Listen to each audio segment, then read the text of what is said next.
Hola a todos, bienvenidos de nuevo a mi canal para un nuevo misterio con Molly Westbrook si eres nuevo por aquí. Si nunca has visto mi cara en tu pantalla antes, hola, mi nombre es Molly Westbrook y publico videos de crímenes reales como este cada semana. Así que si crees que es algo que te gustaría seguir viendo, por favor suscríbete. Y por supuesto no olvides activar la campanita de notificaciones para que YouTube te avise cada vez que suba un nuevo video. Esta semana vamos a hablar sobre un caso de un asesino serial de Australia. Siento que ha pasado un tiempo desde que cubrí un caso de asesino serial y también desde que cubrí un caso de Australia, así que hoy tenemos dos en uno. A mediados de 1993, la comunidad de Frankston, en Melbourne, vivía con miedo, ya que una a una las jóvenes desaparecían repentinamente de las calles, siendo víctimas de algunos de los homicidios más brutales que el país había visto. Debido a que el perpetrador se volvía cada vez más descarado y descuidado con cada asesinato, la policía finalmente pudo identificar a su principal sospechoso en la investigación. Y a medida que las pruebas empezaron a acumularse en su contra, rápidamente se dio cuenta de que el juego había terminado. Ya no podía negar su culpabilidad. La confesión que dio este asesino fue una de las más escalofriantes que la policía había presenciado, ya que reveló que su motivo sádico detrás de sus crímenes era simplemente su puro odio hacia todas las mujeres. Y sin embargo, en un giro impactante de los acontecimientos, años después de su ola de asesinatos, este confeso misógino de repente decidió que ahora quería ser una mujer él mismo. Acompáñame a profundizar en el caso del asesino serial de Frankston. Este video aborda temas fuertes como la crueldad hacia los animales y se menciona el tema de la agresión sexual. Se recomienda discreción al espectador. Esta semana retrocederemos casi 32 años a mediados de 1993 en Frankston, un suburbio de Melbourne, Victoria, Australia. Y ella es Elizabeth Ann Mary Stephens. Era una adolescente que en 1993 vivía en Melbourne.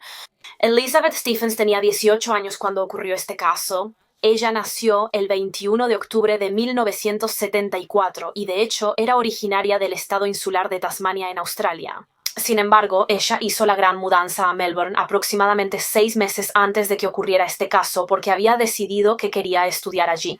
Según las fuentes, el sueño de Elizabeth era unirse a las Fuerzas Armadas algún día y se convirtió en estudiante del Colegio de Educación Técnica y Superior en Frankston, el Colegio de Educación Técnica y Superior. Ella estaba trabajando para obtener su BCE y mientras estudiaba, vivía con su tía y su tío. Vivían en una casa en Langwarren, Melbourne, que para Elizabeth quedaba a un viaje en autobús de la universidad. Y sí, la verdad es que no pude encontrar mucha más información en línea sobre Elizabeth que esa. Ella simplemente parecía ser una joven muy decidida y trabajadora que apenas estaba comenzando a construir su futuro. Pero trágicamente, como resultaría, el futuro era algo que Elizabeth Stephens nunca llegaría a ver, ya que con solo 18 años parecía haber desaparecido de repente. Era viernes 11 de junio de 1993, un día que comenzó como cualquier otro para Elizabeth Stephens. Ese día había ido a la universidad, de hecho dejó una nota en la casa para su tía y su tío avisándoles que iba a ir a la biblioteca del Taft College, me imagino que para estudiar un poco, y en la nota decía que estaría en casa antes de las 8 de la noche. Así que salió de la casa, fue a la biblioteca, hizo todo lo que tenía que hacer y finalmente salió de la biblioteca y tomó un autobús para regresar a casa.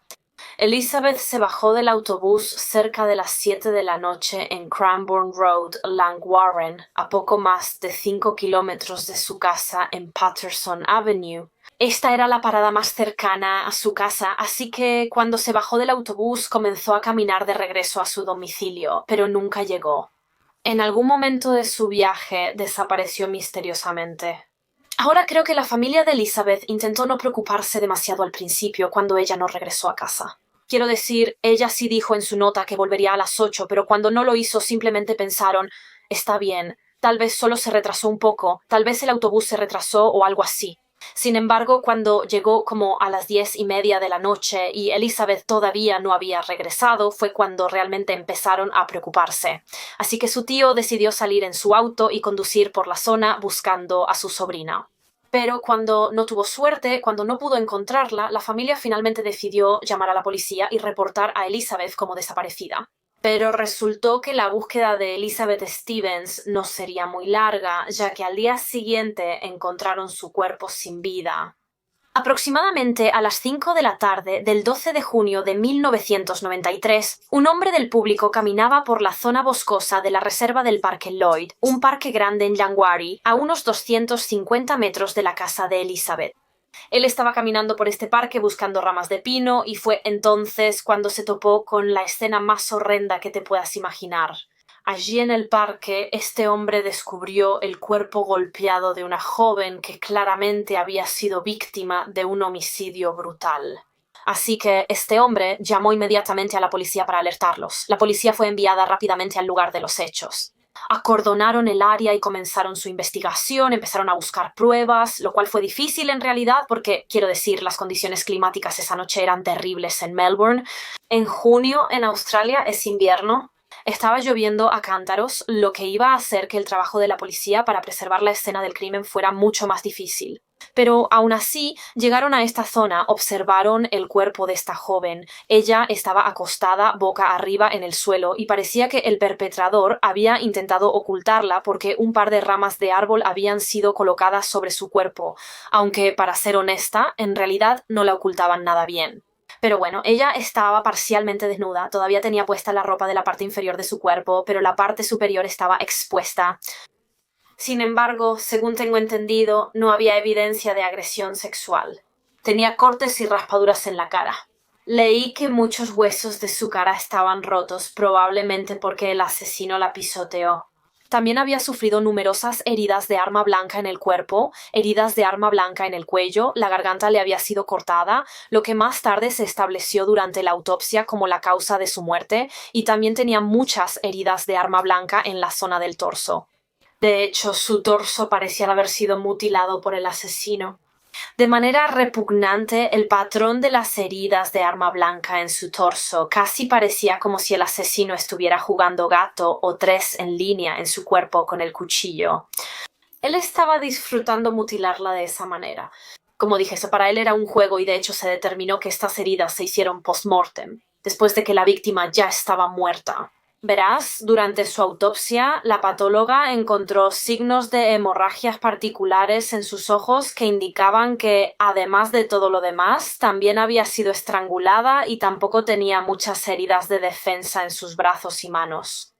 Entonces, al reconstruir este crimen, lo que la policía cree que sucedió es que esta joven fue secuestrada, llevada a la fuerza a esta zona del parque donde fue estrangulada, pero se cree que solo la estrangularon hasta dejarla inconsciente para que no pudiera luchar ni defenderse. Y una vez inconsciente fue cuando la pisotearon, le cortaron la garganta y mutilaron su torso. Y luego, una vez muerta y cuando el asesino estuvo satisfecho con lo que había hecho, la arrastró hasta esa zona del parque donde más tarde fue encontrada.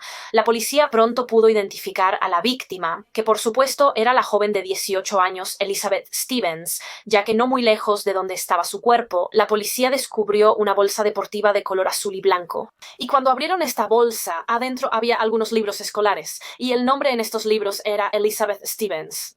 Y la familia de Elizabeth fue informada de la devastadora noticia de que la razón por la que ella nunca regresó la noche del 11 de junio fue porque había sido secuestrada y asesinada. Casi logró regresar a su casa.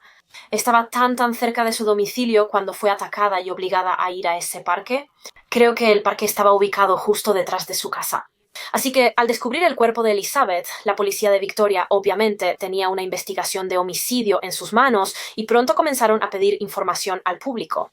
Unos días después del asesinato de Elizabeth, el 15 de junio de 1993, hicieron un llamado televisado mostrando un maniquí con una bolsa deportiva azul y blanca, vestido como Elizabeth la noche del crimen.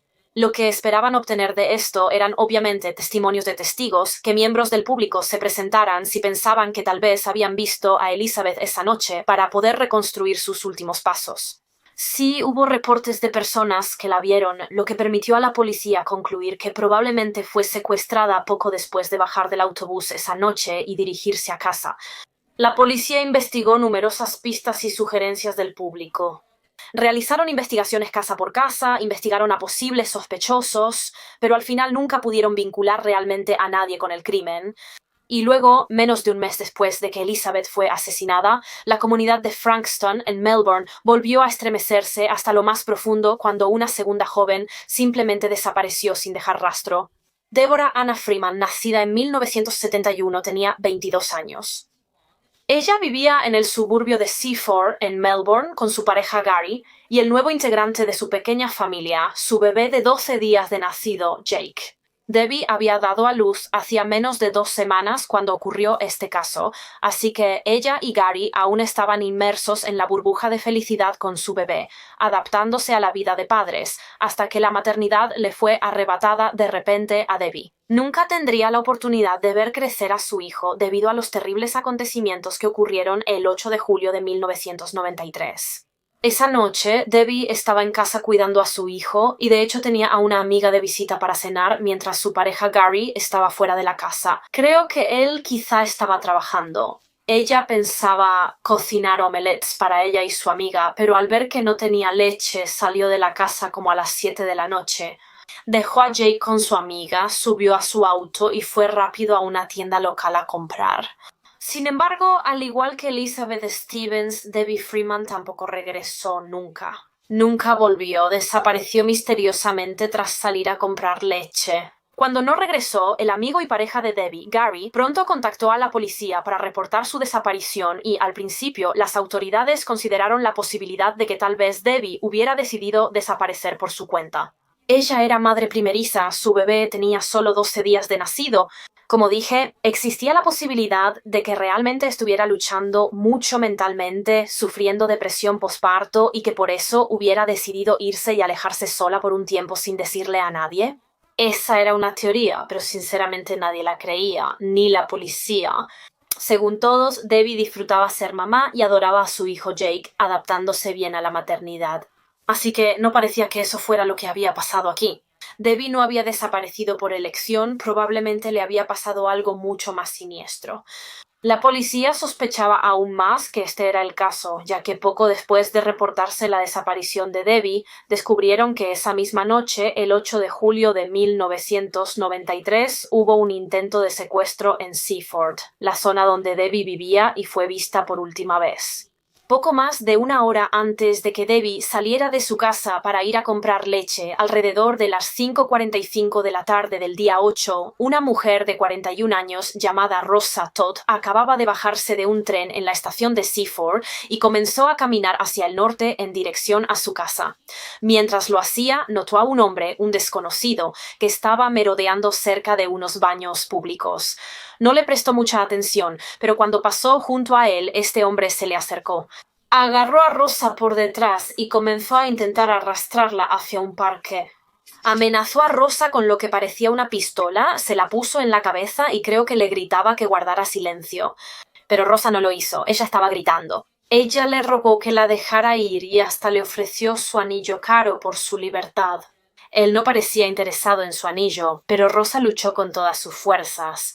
Ella estaba haciendo todo lo posible para liberarse de su agarre y, afortunadamente, tuvo éxito. Logró liberarse y empezó a correr tan rápido como pudo, alejándose de este hombre. Y el hombre empezó a correr detrás de Rosa, pero se detuvo cuando ella logró detener un auto que pasaba. El conductor llevó a Rosa a su casa y ella llamó a la policía para reportar este intento de secuestro. Por eso, cuando Deborah Freeman desapareció esa noche en la misma zona, la policía rápidamente conectó los puntos. Parecía sumamente probable que Deborah había sido atacada por el mismo hombre que había intentado secuestrar a Rosa solo una hora antes. No tuvo éxito al intentar secuestrar a Rosa, así que empezó a buscar a otra mujer a la que pudiera atacar, y Deborah probablemente fue esa mujer. Así que, tan pronto como se reportó la desaparición de Debbie, la policía inició su búsqueda y aunque no la encontraron, sí localizaron muy rápido su vehículo. El auto de Debbie, el auto en el que salió la noche que desapareció, fue encontrado simplemente abandonado a un lado de una calle llamada Madden Street en Seaford, literalmente a solo 2 kilómetros de donde vivía. Y curiosamente había una abolladura en el cofre justo en la parte delantera del auto de Debbie que llegaba hasta la placa, como si hubiera chocado con algo, tal vez una señal de tránsito, una pared de ladrillos o algo así. ¿Acaso Debbie había tenido una pelea con alguien mientras conducía el auto o tal vez alguien más lo conducía, lo que provocó un choque que causó la abolladura en el cofre?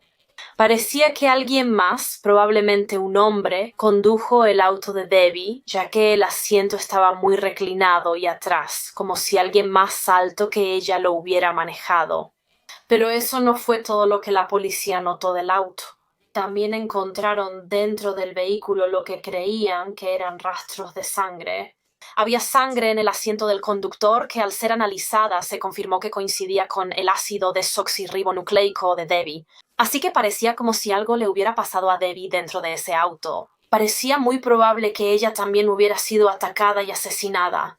4 días tras su desaparición, esta teoría fue tristemente confirmada. El 12 de julio de 1993 se halló el cuerpo de Deborah Freem, de 22 años. Fue descubierta por un granjero en unos pastizales en Carrams Downs, Melbourne, a solo unos 4.5 kilómetros de Seaford, donde Debbie fue vista por última vez.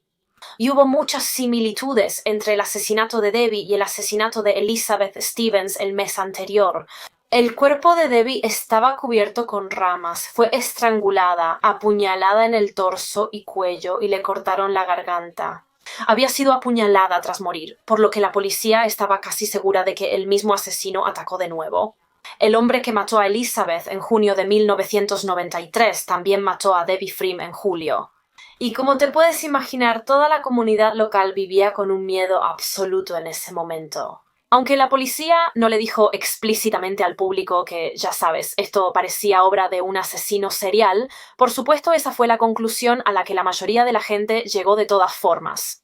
Todos estaban aterrados, especialmente las mujeres, ya que eran el objetivo. Cada mujer vivía con miedo de que ella pudiera ser la siguiente. Podrían ser la próxima víctima del asesino de Frankston, así que no se sentían seguros ni para salir de casa.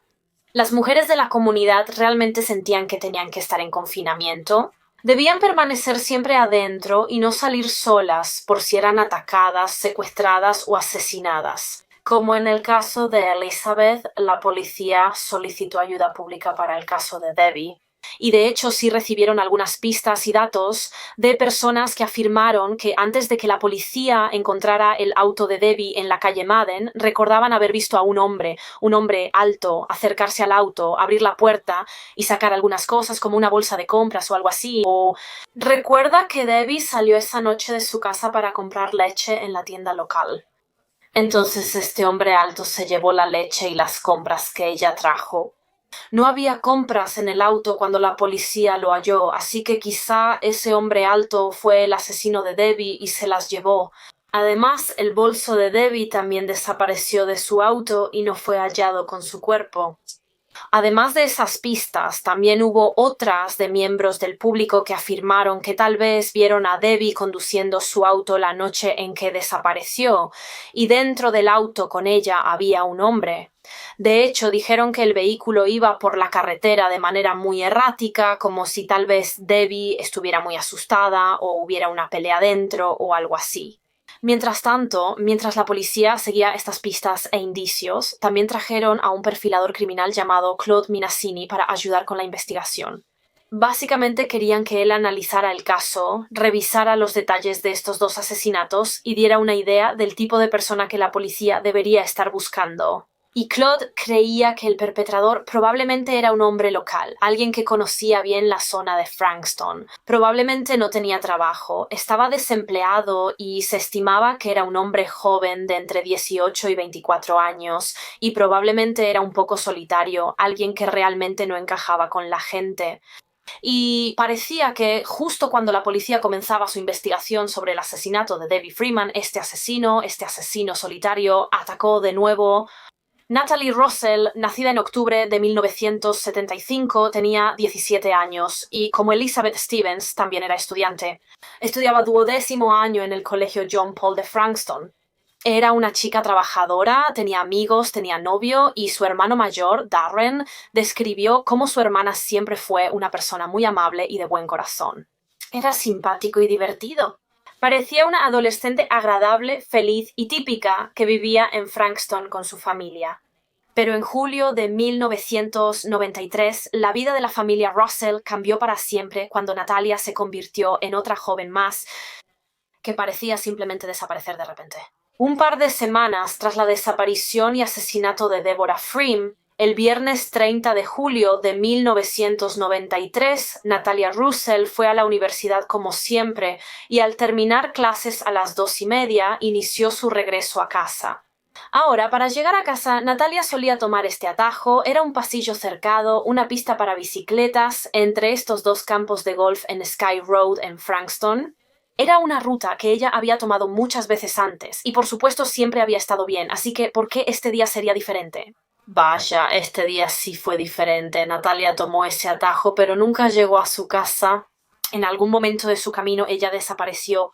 La familia de Natalia la reportó como desaparecida a la policía esa misma noche y, como era sabido que solía tomar ese atajo por los campos de golf en Sky Road, por supuesto que ese fue el primer lugar donde la policía decidió enfocar su búsqueda. No tardaron mucho en encontrarla, pero tristemente, cuando lo hicieron, ya no estaba con vida. La policía halló el cadáver de Natalia Russell, de 17 años. Ella también había sido víctima de un homicidio sádico. Como mencioné, este atajo que tomó Natalia era por una pista de bicicletas cercada y, de hecho, cuando la policía llegó a la escena, notaron que se había hecho un gran agujero en una parte de esta cerca, que conducía a una zona boscosa de matorrales y, en realidad, en el poste de metal junto a donde se había cortado la cerca, la policía pudo ver lo que parecía ser sangre, una huella de mano ensangrentada. Atravesaron el agujero en la cerca hacia la zona de matorrales, donde encontraron el cuerpo de Natalia Russell con su uniforme escolar y la bolsa que llevaba ese día a la universidad. Como la víctima anterior, fue brutalmente golpeada y apuñalada, muriendo por múltiples heridas de arma blanca en la parte superior del cuerpo. Pero, Dios mío, Natalia luchó con todas sus fuerzas tanto como pudo. La policía notó claras señales de una pelea violenta en el cuerpo de Natalia, creo. Tenía muchas heridas de defensa propia, pero también en la escena, su asesino la arrastró desde la acera, cruzó el agujero en la cerca y dejó la huella de mano ensangrentada en el poste de metal. Y, de hecho, parecía que ese agujero en la cerca probablemente había sido cortado antes de que Natalia fuera atacada. ¿Entonces lo había cortado el asesino? ¿Estaba él al acecho, esperando detrás de ese agujero en la cerca a que pasara una joven para poder arrastrarla fuera del camino y matarla?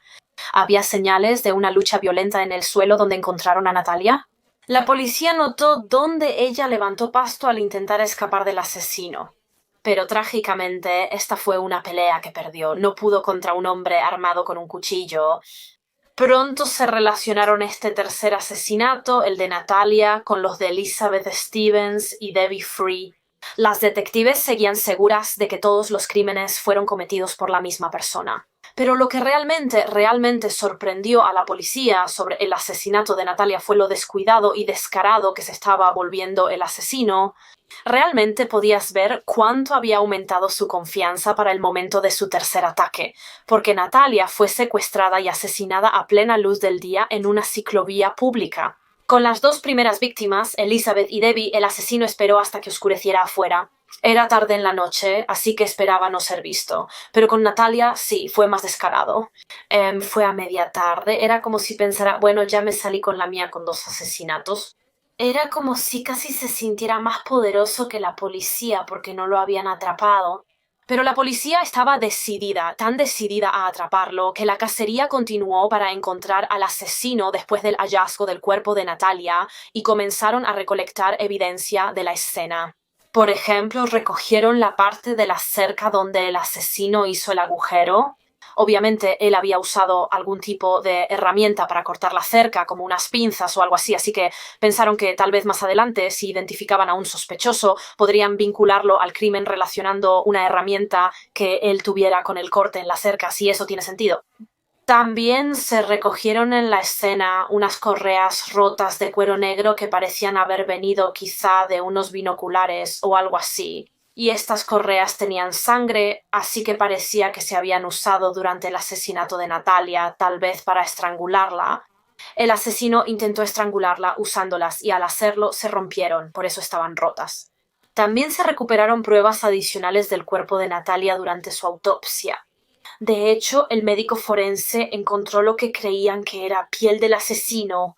Un pedazo de piel de su mano claramente había sido arrancado durante la violenta lucha y estaba pegado al cuerpo de Natalia junto con algunos cabellos no identificados. Cabellos que no pertenecían a Natalia. Así que esto fue un gran avance en el caso. Eso significaba que la policía tenía el ácido desoxirribonucleico de la persona responsable. Esto podía usarse para comparar con cualquier sospechoso futuro en la investigación. Una vez más, sus llamados al público continuaron y empezaron a llegar pistas, y afortunadamente hubo una pista, una en particular, que le daría a los detectives el avance que tanto necesitaban. Verás, después del asesinato de Natalie Russell, la policía fue contactada por una trabajadora postal.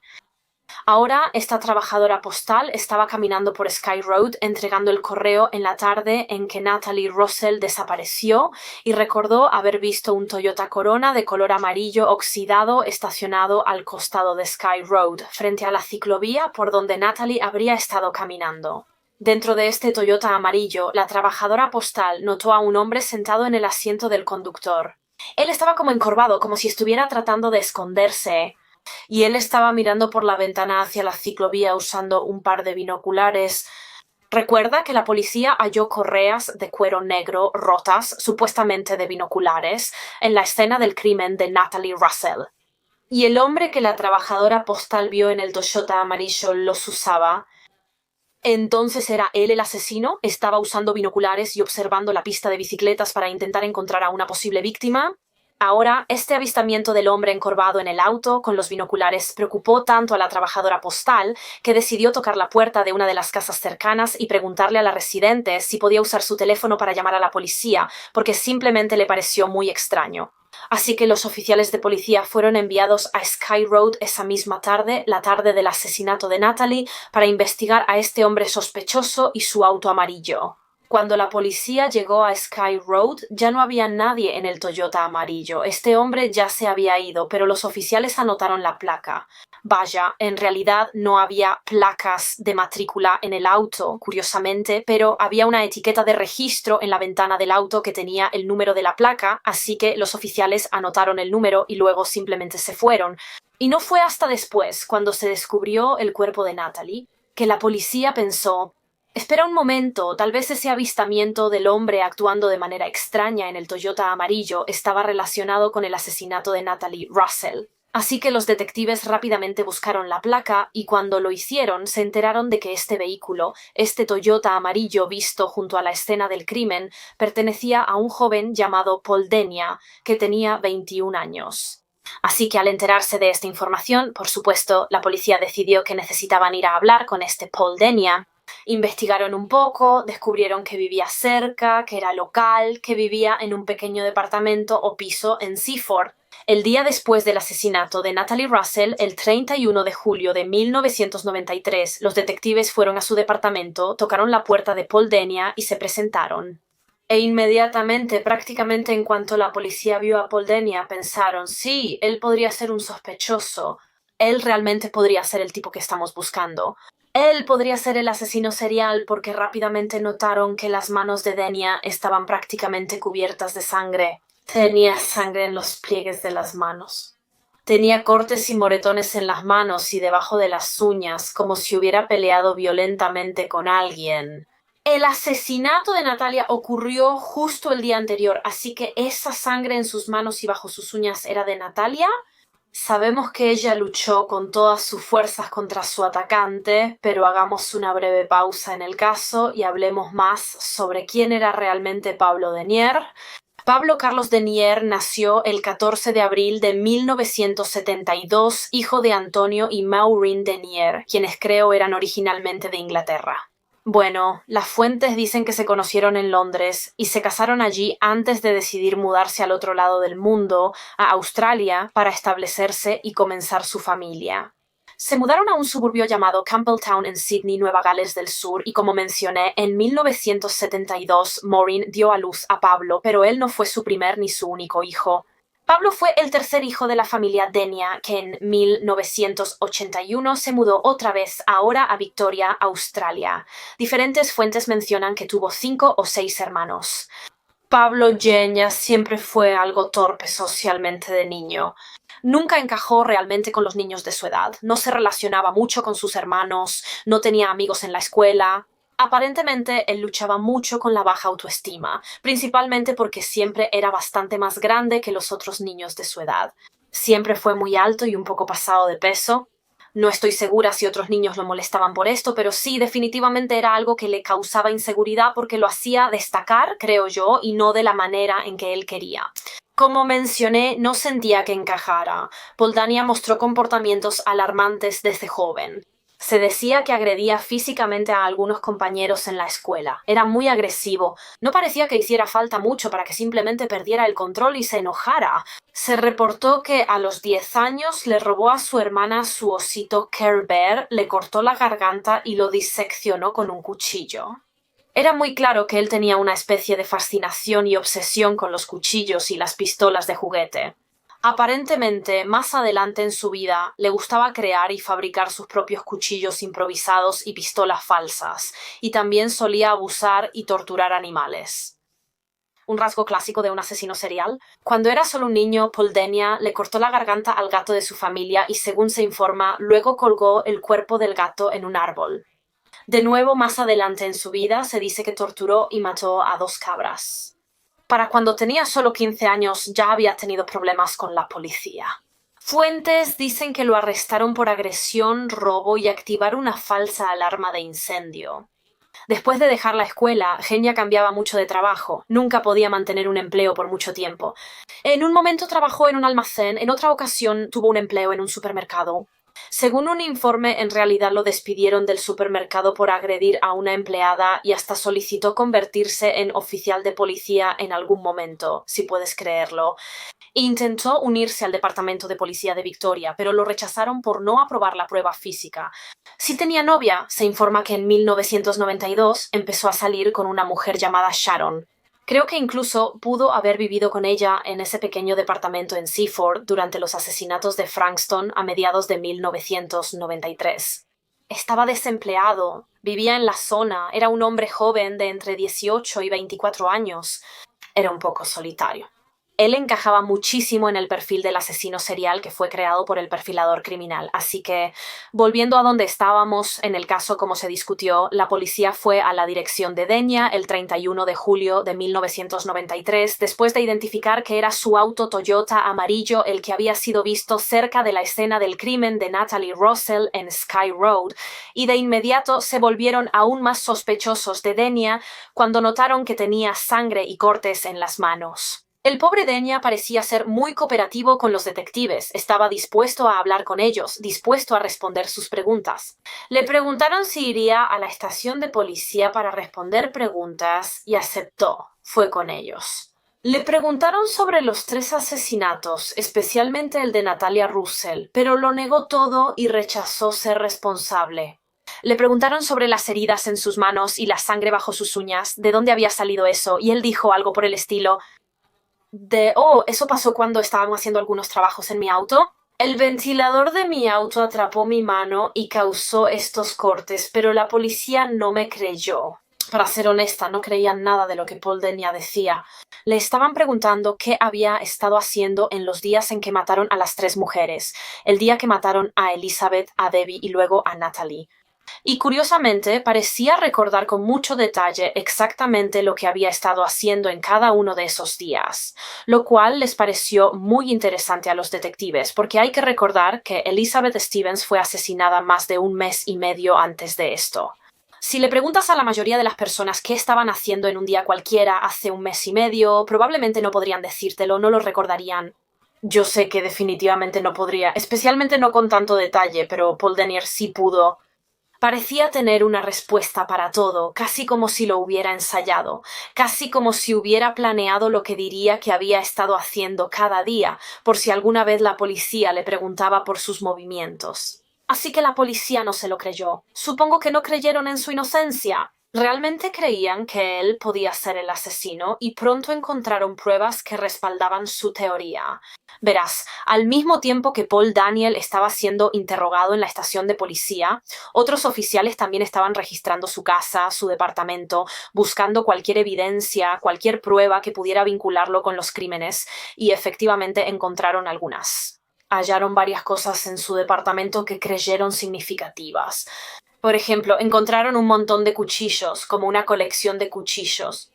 Si recuerdas, mencioné antes que Paul Denia parecía tener una especie de obsesión con ellos. Así que la policía los recogió, también recogieron varias prendas de ropa que pertenecían a Denia, recogieron zapatos, también hallaron en su casa su colección de herramientas. Tenía muchas herramientas diferentes, pero hubo una en particular que realmente llamó la atención de la policía. Notaron que tenía unos alicates.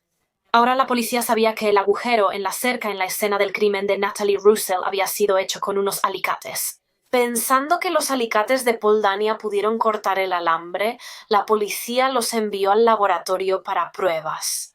Efectivamente, los expertos confirmaron que sí fueron estos alicates. Hicieron exactamente las mismas marcas al cortar el alambre que las marcas hechas por los alicates en la escena del crimen. Esto era evidencia que vinculaba a Paul Dania con el asesinato de Natalie Russell, y la evidencia no terminó ahí. Cuando la policía registró su auto, su Toyota amarillo, ahí dentro descubrieron un par de binoculares y la correa de esos binoculares faltaba. Relacionándolo con la escena del crimen de Natalie Russell, sabemos que fue estrangulada con las correas de cuero de binoculares que el asesino dejó allí. Sabemos por el trabajador postal que un hombre visto en el auto de Paul Daniel antes del asesinato de Natalie usaba binoculares para observar a personas en la ciclovía. La evidencia seguía acumulándose, pero la negación y el interrogatorio continuaban mientras Paul Denia insistía en que no tenía relación con los asesinatos. Así que la policía le pidió su ácido desoxirribonucleico. No, le pidieron una muestra de ácido desoxirribonucleico para poder compararla con el ácido desoxirribonucleico del perpetrador, que como mencionamos se había recuperado del cuerpo de Natalie Russell durante su autopsia. Y de hecho él consintió en esto, creo. Él entregó su muestra de ácido desoxirribonucleico, pero parecía que esto sí empezó a poner un poco nervioso a Paul Denyer. Él se dio cuenta de que la policía tenía el ácido desoxirribonucleico del asesino y claramente entendió que el juego había terminado. Si su ácido desoxirribonucleico coincidía, ya no había forma de salirse con la suya, y así que Paul Denier confesó. La policía dejó que Paul Denier descansara tras solicitarle su ácido desoxirribonucleico. Le llevaron una taza de café, apagaron la grabadora, él fumó un cigarro y durante el descanso habló con uno de los detectives que seguía en la habitación. Paul, de hecho, notó que este detective tenía una cruz en su camisa, así que empezó a hacerle algunas preguntas, como si creía en Dios. ¿Era cristiano? Etcétera, etcétera. Así que estuvieron platicando sobre eso un rato y de repente, de la nada, Denia le dijo a este detective, cito, «Yo fui quien mató a los 3». Paul Denia confesó que él había matado a las 3 mujeres. Él cometió los 3 asesinatos sobre los que la policía le había estado interrogando durante las últimas 2 horas. Confesó que él era el asesino serial de Frankston que habían estado buscando, y cuando volvieron a encender la videograbadora empezó a repasar cada uno de los asesinatos en detalle. Ahora hay partes de la confesión de Paul Denia en línea. Quizá incluya algunas en este video si no tienen derechos de autor. Si tienen derechos de autor y no puedo incluirlos, pondré un enlace en la descripción por si quieren verlos.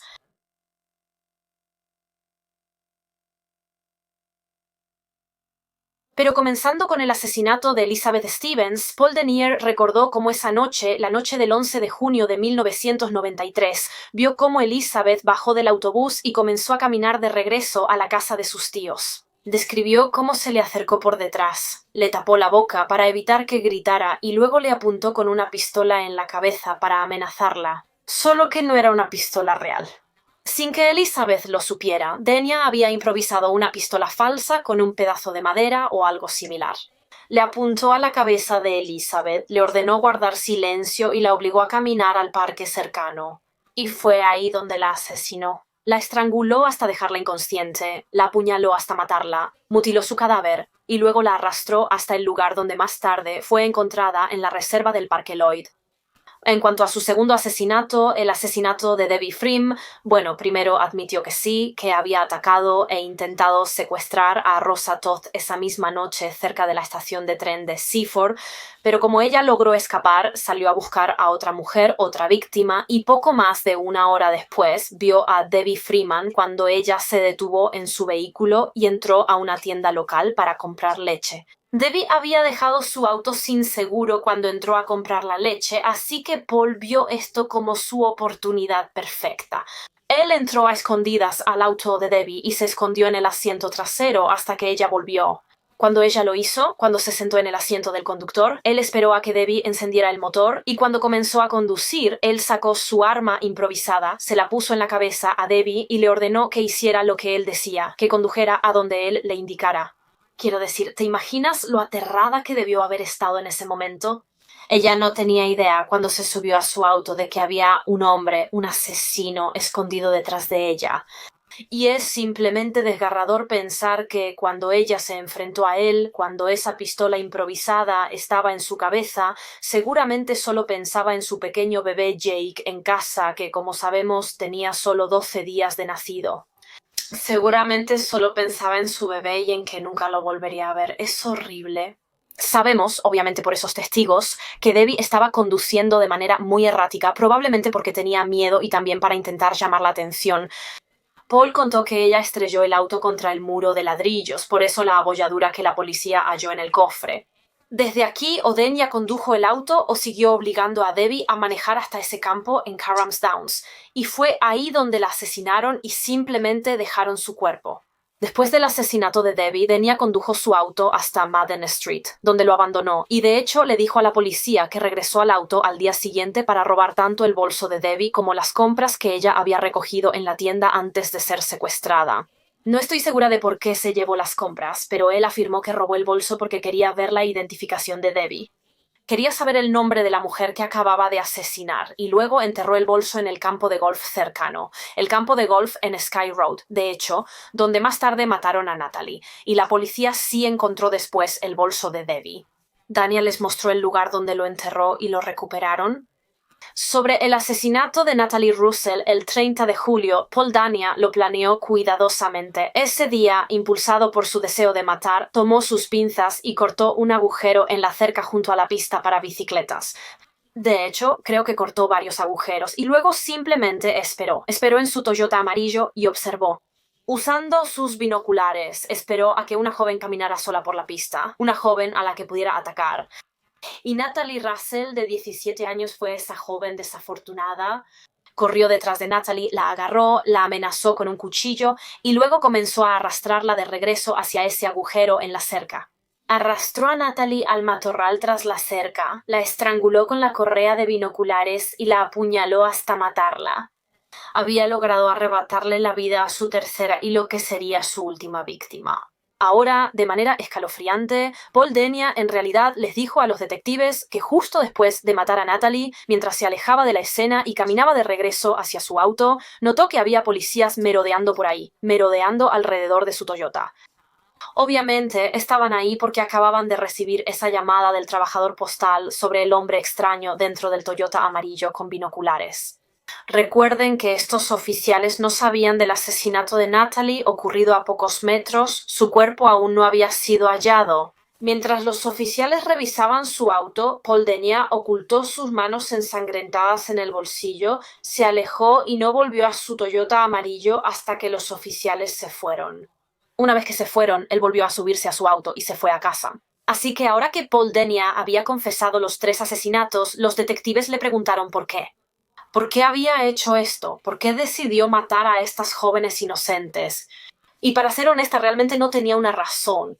Paul Dania afirmó que desde que era un adolescente, desde los 14 años, simplemente tenía este impulso de matar, esta obsesión con el asesinato, con llevar a cabo un asesinato. Incluso dijo que había estado acechando mujeres durante años antes de cometer los asesinatos. Pero para Paul Denier no parecía haber un motivo sexual detrás de sus crímenes. De hecho, le dijo a la policía que su motivo para cometer estos asesinatos era simplemente porque odiaba a las mujeres. Solo sentía un odio muy fuerte hacia ellas. Por todas las mujeres, ni siquiera necesariamente por alguna razón en particular, simplemente las despreciaba. No les tenía ningún respeto, así que para él eso era razón suficiente para querer que murieran, para querer matarlas. Tras la larga confesión de Paul Denia, fue acusado de 3 asesinatos y un secuestro, declarándose culpable. Ahora, Daniel fue examinado por psiquiatras antes de ser sentenciado, y aunque le diagnosticaron trastorno de personalidad sádica, se determinó que no estaba tan enfermo mentalmente como para no poder ser considerado responsable de sus acciones. ¿No podría alegar locura como defensa legal? Ahora, originalmente fue sentenciado a cadena perpetua por sus crímenes sin posibilidad de libertad condicional, así que nunca sería liberado. Sin embargo, apeló su sentencia de inmediato y, increíblemente, en julio de 1994 fue reducida. Su sentencia fue suavizada, básicamente. Su nueva condena fue cadena perpetua con al menos 30 años sin libertad condicional. Después de 30 años, él podría pedir libertad condicional, lo cual es una locura, ¿no crees?